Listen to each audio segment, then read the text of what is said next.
मित्रों नमस्कार। क्या आप जानते हैं होम्योपैथी का आविष्कार किसने किया था? Doctor Hahnemann.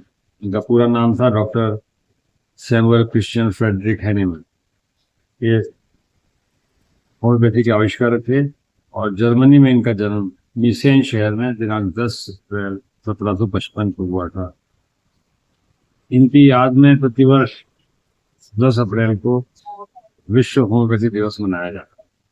इनके पिता का नाम क्रिश्चियन गॉटफ्रीड हैनीमैन था तथा माता का नाम जोहाना क्रिश्चियाना। वे 5 भाई बहनों में तीसरे बच्चे थे।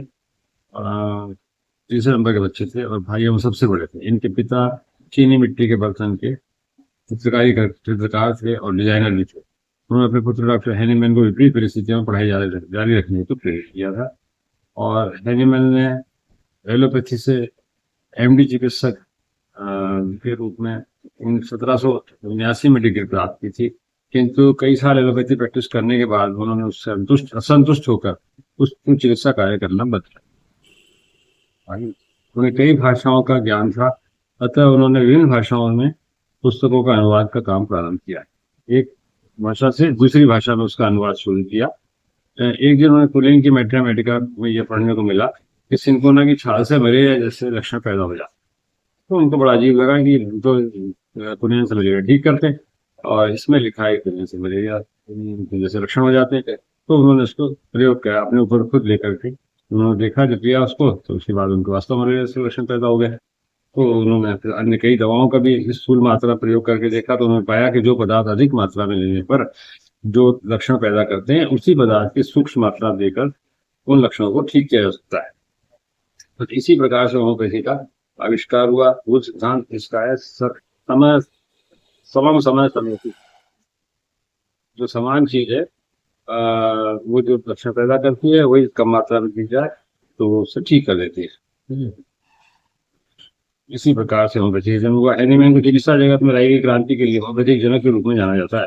हालांकि इस नई चिकित्सा पद्धति के आविष्कार के बाद हैनीमैन को तत्कालीन चिकित्सकों के विरोध का बहुत ज्यादा सामना करना पड़ा और उसके चलते उनको कई शहरों में बार बार जगह बदलनी पड़ी और अंत में उनको अपना जो उनका अपना देश था जर्मनी छोड़ करके और उनको पेरिस में आना पड़ा।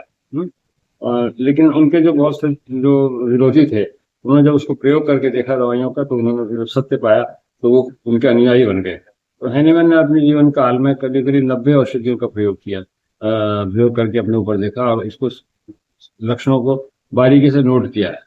तो ये और इसमें इनकी जो विरोधी थे जो उनके अनुयायी बाद में बन गए उनका बहुत सहयोग रहा। उन्होंने उसमें वो वॉलंटियर रूप में काम करते थे और वो सब उन्होंने उसके लक्षण रिकॉर्ड किए और इस प्रकार से होम्योपैथी को सिस्टमेटिक बनाया।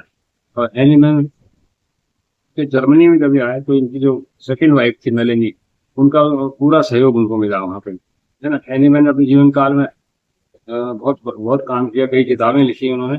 मैथमेटिका प्यूरा लिखी जिसमें सारे लक्षण नोट किए गए। उसके अलावा ऑर्गन ऑफ मेडिसिन जिसमें होम्योपैथी का सिस्टम पूरा उसके बारे में उसकी फिलोसफी कैसे दवाई दी जाती है, कैसे रोगी के लक्षण लिए जाते हैं, कैसे हिस्ट्री लें, कैसे क्या करें, वो सारी व्यवस्था उसमें ली है। दवाइयाँ कैसे बनती है, पोटेंटाइज कैसे होती है, सब चीज़ें उसमें वर्णन किया। उसके बाद उनकी एक दूसरी पुस्तक और है क्रोनिक डिजीज।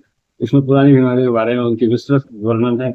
उसकी चिकित्सा कैसे की जाए, उसके मियाद के बारे में जो होम्योपैथी का मेन सिद्धांत 16 चिकित्सा सारा उन्होंने उसकी जानकारी दी है।